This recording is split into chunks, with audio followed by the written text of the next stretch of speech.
което трябва още да работи, да изчистваме. Все пак така, сглобяването на отбор изисква време и тези момчета се вложиха и свършиха много работа тук на лагера.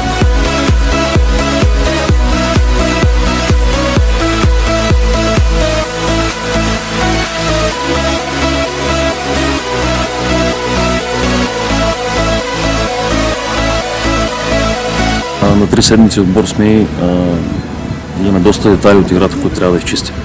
Но важното е, че лагерът мина пълноценно, без сериозни контузии, това беше важно за мен.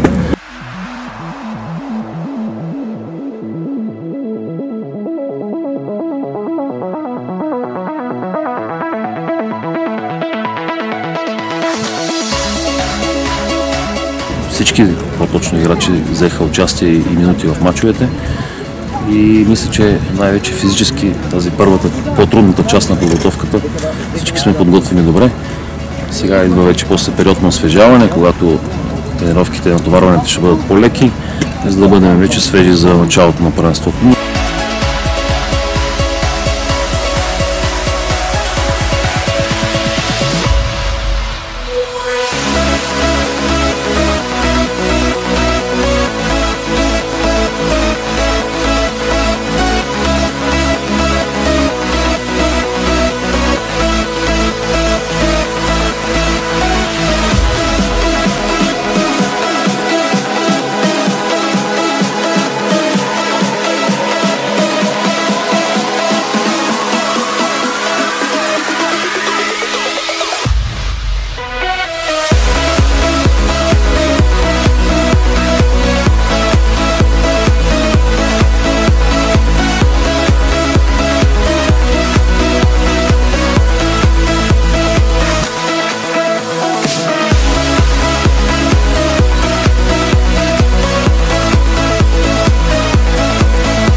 От всички съм доволен, поради простата причина, че показаха, че са мъжки момчета, имат характер.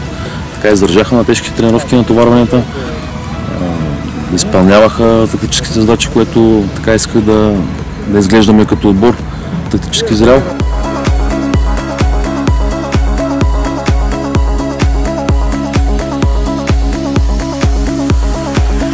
Би трябвало да изглеждаме и очаквам още по-добре след 2-3 седмици.